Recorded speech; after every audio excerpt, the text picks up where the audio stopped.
ప్రత్యేకించి తెలంగాణ రాష్ట్రంలో తెలంగాణ ప్రజలు పరిస్థితి ఏంటంటే పెదం నుంచి పొయ్యిలబడ్డట్టు అయింది. ఉమ్మడి ఆంధ్రప్రదేశ్లో ఉన్నప్పుడు ఉన్నటువంటి ప్రజాస్వామిక విలువలు ఏదైతే ఉందో తెలంగాణ రాష్ట్రం ఏర్పడిన తర్వాత తెలంగాణ ప్రజలకు, తెలంగాణ ప్రజా సంఘాలకు మంచి ప్రజాస్వామిక ప్రభుత్వం వస్తుందనే ఆలోచన ఉన్నప్పుడు గత 10 సంవత్సరాల్లో జరిగినటువంటి పరిణామాలు మీరందరూ చూశారు. అప్పుడు పెదం నుంచి పొయ్యిలబడ్డారు. మార్పు రావాలి, కాంగ్రెస్ రావాలని ఒక అబద్ధపు నినాదంతో కాంగ్రెస్ ప్రభుత్వం 2013 అసెంబ్లీ ఎన్నికల్లో అధికారం చేపట్టడం జరిగింది. ఈరోజు మన పరిస్థితి ఎట్లయిందంటే పెనం నుంచి అగ్నిగుండంలో పడ్డట్లు అయిపోయింది. ఒక విధంగా తెలంగాణ ప్రజలు చాలా బ్యాడ్ లక్. ఈరోజు కాంగ్రెస్ ప్రభుత్వం గతంలో కేవలం మోసపూరితమైనటువంటి అలవిగాని హామీలను ప్రజలకు మభ్యపెట్టి ప్రభుత్వాన్ని ఏర్పాటు చేయడం జరిగింది. వాళ్ళు ఫస్ట్ సక్సెస్ హిమాచల్లో చూశారు, తర్వాత కర్ణాటకలో చూశారు. అదే సక్సెస్ అబద్ధపు హామీలు, అలవిగాని హామీల పునాది మీద ఒక దగ్గర 6 గ్యారంటీలు, ఒక దగ్గర 5 గ్యారంటీలు, ఇంకో దగ్గర 7 గ్యారంటీలు. ఇక్కడ కూడా ప్రభుత్వం ఈ యొక్క అబద్ధపు హామీలతో రావటం జరిగింది. ఈరోజు కాంగ్రెస్ మేనిఫెస్టో ప్రకారమే ఏదైతే కాంగ్రెస్ మేనిఫెస్టో ఉందో ఆ మేనిఫెస్టో ప్రకారమే ఏదైతే 6 గ్యారంటీలు ఏవైతే వాళ్ళు ఇచ్చారో వితిన్ 100 days అంటే 100 రోజుల్లో అమలు చేస్తామని వారు చెప్పడం జరిగింది. చేయటమే కాదు, తెలంగాణ రాష్ట్రంలో ఉన్నటువంటి దేవుళ్ళ మీద అందరి మీద ప్రమాణం చేయడం జరిగింది. జనరల్గా పొలిటీషియన్స్ దేవుళ్ళని వదిలిపెడతారు, ప్రజల్ని మీద భస్మాసుర హస్తం పెడతారు. కానీ స్పెషాలిటీ ఏంటంటే దేవుళ్ళ మీద కూడా ప్రమాణం చేసి ఈ 6 గ్యారంటీలు వాళ్ళు ఇచ్చిన మేనిఫెస్టో ప్రకారం ఈ 6 గ్యారంటీలు వితిన్ 100 days అమలు చేస్తామని వాళ్ళు హామీ ఇవ్వటం జరిగింది. కానీ ఏమైంది? మహాలక్ష్మి ఫస్ట్ హామీ 2500 రూపాయలు జాడ లేదు, 500కు గ్యాస్ సిలిండర్ అడిగే దిక్కు లేదు, ఉచిత బస్సు ప్రయాణం అరకొరగా నడిచిన ఆ భారమంతా మోసేది ఆర్టీసీ కార్పొరేషన్. కానీ ఇప్పటి వరకు దాదాపు 3000 కోట్ల రూపాయలు ఆర్టీసీకి బకాయిలు ఉంటే 300 కోట్లు కూడా ఇచ్చినటువంటి దాఖలాలు ఈ ప్రభుత్వానికి లేదు. రైతు భరోసా మీకు తెలుసు, కొండ నాలుక మందేస్తే ఉన్న నాలుక ఊడిందని మాకు తెలంగాణలో సామెత అయింది. రైతు భరోసా 15,000 దేవుడేరు, కానీ ఉన్న 10,000 పోయింది. ఎక్సెప్ట్ ప్రధానమంత్రి గారు ఇచ్చే కిసాన్ సమ్మాన్ నిధి తప్పితే తెలంగాణ ప్రజలు గత 3 కార్లు ఆల్మోస్ట్ యాసంగి అయిపోయింది, వర్షాకాలం అయిపోయింది, మళ్ళీ యాసంగి వస్తుంది, ఇంతవరకు రైతు బంధు ఊసలేదు. అదేవిధంగా ఏదైతే రైతు కూలీలకు కానీ కౌలు రైతులకు ఆ దేవుడెరుగు, ఉన్న రైతులకే లేదు. గృహజ్యోతి పేరుకు ఉచిత కరెంటు, దాదాపు సర్ఛార్జీలని, ఇండైరెక్ట్ ఛార్జీలని, యూసర్ ఛార్జీలని, గతంలో 500 వచ్చే బిల్లు ఈరోజు మధ్యతరగతికి 1000 రూపాయలు వస్తుందనేది అతిశయోక్తి కాదు. ఆ బిల్లులు చూస్తే మీ అందరికీ తెలుసు. ఇందిరమ్మ ఇళ్ళు ఇప్పుడు అందరి మంత్రులకు వాళ్ళకు ఉపదేశం చేశారు. ఒక మంత్రి సంక్రాంతి అంటే ఇంకో మంత్రి ఉగాది అంటాడు, ఇంకో మంత్రి దసరా అంటే ఇంకో మంత్రి దీపావళి అంటారు. మీరు చూస్తున్నారు కదా రుణమాఫీ గురించి. ఇక రుణమాఫీ గురించి అయితే మీకు చెప్పనక్కర్లే. ఈవెన్ 20 to 30% ఆఫ్ ద రైతులకు ఇంతవరకు రుణమాఫీ కాలేదు. పార్లమెంట్ ఎన్నికల ఈవెన్ భువనగిరిలో కూడా వచ్చి సాక్షాత్తు లక్ష్మీ నరసింహస్వామి మీద ఒట్టేసి చెప్పడం జరిగింది. భద్రాచలం పోతే రాముడి మీద ఒట్టేశారు, వేములవాడ పోతే ఆ దేవుడి మీద ఒట్టేశారు. యువ వికాసం ఎవరు కానీ చేయూత 4000 పెన్షన్, 10 లక్షల ఆరోగ్యశ్రీ. ఎట్లా ఉందంటే ఇదివరకు తెలుగులో సామెత ఉంది, తినడానికి మెతుకు లేదు కానీ మీసాలకు సంపగిన ఉంది అన్నట్టు. ఈరోజు దురదృష్టం ఎట్లయిపోయిందంటే గతంలో ప్రభుత్వం ఏమి చేయకున్నా తెలంగాణ రాష్ట్రంలో 10 నుంచి 15 లక్షల కుటుంబాలు రియల్ ఎస్టేట్ చేసుకొని బతికే. ప్లాట్లు అమ్ము, ప్లాట్లు కొను, ప్లాట్లు మార్పిడి చేసో, ఇళ్ళు అమ్ము, బ్రోకరేజ్ తీసుకోను, లేఅవుట్ డెవలప్మెంట్ చేసో. మరి ఈరోజు తెలంగాణలో రియల్ ఎస్టేట్ పరిస్థితి ఎట్లా ఉందంటే కనీసం భూమి వైపు చూడటానికి ఎవరు ధైర్యం చాలట్లేదు. ఈరోజు నిజంగా చెప్పాలంటే మాకు సినిమాలో ఐరన్ లెగ్ అని ఉన్నారు. ఐరన్ లెగ్ ఇది ఒక పెద్ద తెలంగాణ రాష్ట్రానికి కాంగ్రెస్ ప్రభుత్వం ఒక ఐరన్ లెగ్ అయింది. ఏ వర్గమో సంతోషంగా లేదు, ఇంక్లూడింగ్ కాంగ్రెస్ కార్యకర్తలు, కాంగ్రెస్ నాయకులు కూడా సంతోషంగా లేరంటే అతిశయోక్తి కాదు. ఈరోజు ఒకటి చెప్పాలి, మన ప్రస్తుత ముఖ్యమంత్రికి ఒక బిరుదిద్దాం అనుకుంటున్నాం. ఓ సినిమా వచ్చుండే గతంలో నేను చిన్నప్పుడు ఉన్నప్పుడు, డిమాలిషన్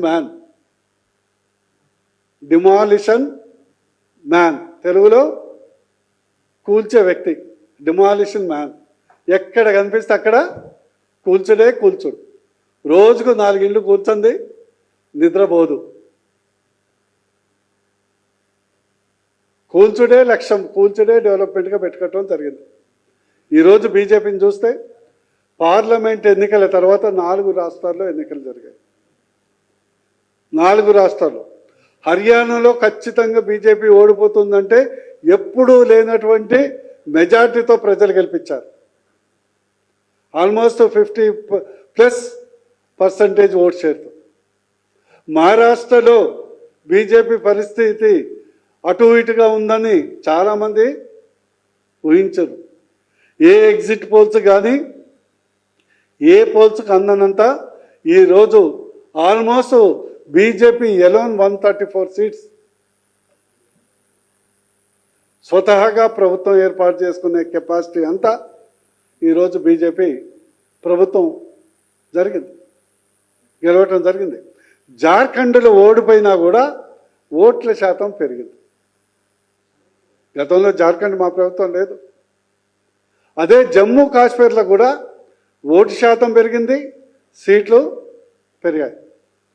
మేము గెలిచిన దగ్గర అఖండ మెజార్టీ సాధించాము, ఓడిన దగ్గర ఓటు పర్సంటేజ్ పెంచుకుందాం. ఈరోజు బీజేపీ పట్ల, మోడీ గారి నాయకత్వం పట్ల ప్రజలు ఎంత విశ్వసనీయత ఉందో, ఆదరణ ఉందో ఈ సందర్భంగా అర్థమవుతుంది. ఈరోజు అంతిమంగా ఒకసారి మీరు గణాంకాలు చూస్తే ఈ 4 రాష్ట్రాల ఎన్నికల్లో, అసెంబ్లీ ఎన్నికల్లో కాంగ్రెస్ పోటీ చేసింది. Haryana main party, Maharashtra main party, జార్ఖండ్లో మెయిన్ పార్టీ, అండ్ జమ్మూ కాశ్మీర్లో అయితే మీకు తెలుసు, అక్కడ పోయి అన్న చెల్లెళ్ళు ఇద్దరు స్నో గేమ్స్ కూడా ఆడుకున్నారు. అయినా మొత్తం 4 రాష్ట్రాలు కలిపి హాఫ్ సెంచరీ కూడా కొట్టారు. 4 రాష్ట్రాలు కలిపి 50 సీట్లు కూడా దాటలే. అది పరిస్థితి. మొన్ననే ఐపీఎల్ అయింది. వచ్చిన బుడ్డోడు 13 సంవత్సరాల బుడ్డోడికే ₹1 కోటి పలికారు. ఆ కోటేనా? 1,10,00,000. ఈరోజు 4 రాష్ట్రాలు కలిపి, అంటే కాంగ్రెస్ మీద, రాహుల్ గాంధీ గారి మీద పోయింది. ఏదైతే అబద్ధపు అలవి కాని హామీలు ఏదైతే ఉన్నారో, ఈ ఉచిత పథకాల వారు చెప్పేదంతా ఉత్తర ప్రగల్భాలే అని ప్రజలు ఈరోజు నమ్ముతున్నారు. అందుకొరకే బీజేపీ ఎప్పుడెప్పుడు తెలంగాణ రాష్ట్రంలో ప్రభుత్వం ఏర్పాటు చేస్తారా అని అందరూ కోటి కళ్ళతోనే వెయిట్ చేస్తున్నారు. ఎవరు ఎంత గంతులేసినా వచ్చే అసెంబ్లీలో అది ఎప్పుడైనా 2028 అయితాయా ముందే అయితాయా మనం చెప్పలేం, కాలమే నిర్ణయిస్తుంది. ఎప్పుడైనా కూడా బీజేపీ ప్రభుత్వం రాబోతుంది. ఎందుకంటే ప్రజలు విశ్వసిస్తున్నారు. బీజేపీ చెప్పిందే చేస్తుంది, చేసేదే చెప్తుంది. అందుకొరకు బీజేపీ ప్రభుత్వం ఇప్పటికే బీఆర్ఎస్కు 10 సంవత్సరాలు ఇవ్వటం జరిగింది. 360 రోజులైతే ఆల్రెడీ కాంగ్రెస్కి ఇచ్చారు. ఎన్ని రోజులు ఉంటారో లేదో వాళ్ళ ఇష్టం.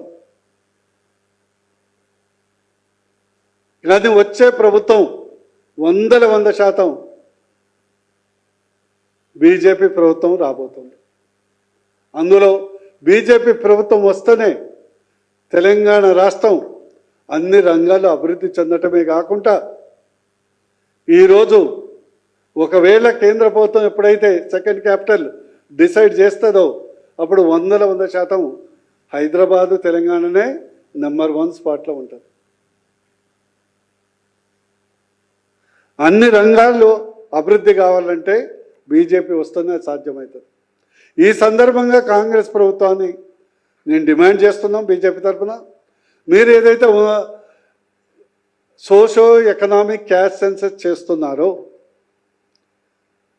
చేసి మీరు ఇచ్చిన గడువు ప్రకారం డిసెంబర్ 15 లోపల కంప్లీట్ చేసి మీరు చేసినటువంటి ప్రకటనలకు కట్టుబడి జనవరిలో స్థానిక సంస్థలు బీసీ రిజర్వేషన్ మీరు మేనిఫెస్టోలో చెప్పినట్లు 42% అమలు చేసి వెంటనే మీకు దమ్ము ధైర్యం ఉంటే లోకల్ బాడీ ఎలక్షన్స్ నిర్వహించాలని బీజేపీ పార్టీ తరఫున మేము డిమాండ్ చేయడం జరుగుతుంది. ఖచ్చితంగా చేయాల్సిన మూసి ప్రక్షాళన అనేది ఖచ్చితంగా చేయాలి. అందులో మేము బీజేపీ పార్టీ తరఫున క్లారిటీతో ఉన్నాం. శిలాఫలకాలు ఈ ప్రభుత్వం వేసినా ఆ ప్రాజెక్టును కంప్లీట్ చేసేది బీజేపీ ప్రభుత్వం సబర్బదితుల. కానీ దాంట్లో ఒక నిబద్ధత ఉండాలి. ఫస్ట్ మీరు డిపిఆర్ చేయండి. నెంబర్ 2 వ్యర్థాలను మళ్లించడానికి శుద్ధీకరణ చేయడానికి చేయండి, అది ఇంపార్టెంట్. తదుపరి పునర్జీవం చేయటానికి అవసరమైనటువంటి వాళ్లకు సరి అయినటువంటి న్యాయము లాభము, నేను చెప్తున్నా బట్టి న్యాయమే కాదు, వాళ్ళకు న్యాయము లాభము చేసి ఖచ్చితంగా ఇవ్వటానికి చేయటానికి బీజేపీ ఏ ప్రభుత్వానికి చేస్తుంది 100% మీకు చేస్తున్నా. ఈ ప్రభుత్వం దగ్గర ఊపర్ శర్వాణి అందర్ పరిశాని, ఊపర్ శర్వాణి అందర్ పరిశాని. మొదట మీ మేనిఫెస్టో అమలు చేయరా, తర్వాత దేవుడి సంగతి. ఈ మేనిఫెస్టో మీరు ఇచ్చారు, ఇక దీన్ని అమలు చేయరాదు.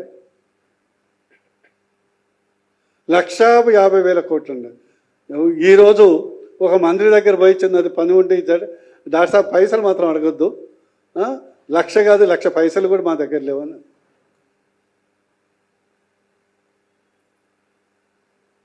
అందుకొరకు తెలంగాణ ప్రజలు, వివిధ రాజకీయ పార్టీలు తెలంగాణ భవిష్యత్తు బాగుండాలంటే, తెలంగాణ హైదరాబాదు అన్ని రంగాల్లో ఇంక్లూడింగ్ రియల్ ఎస్టేట్ రంగంలో ముందుకెళ్ళాలంటే బీజేపీని పార్టీ లోకల్ బాడీస్ కానీ జిహెచ్ఎంసీ ఎన్నికలు కానీ ఇతరత్ర ఎన్నికలు కానీ బీజేపీని ఆదరించండి.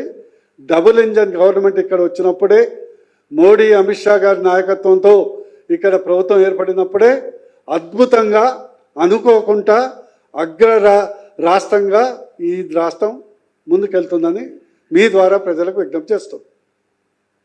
ఓ చిన్న ఫోటో మీ కొరకు. మీరు చెప్పాను కదా డిమాలిషన్ మ్యాన్.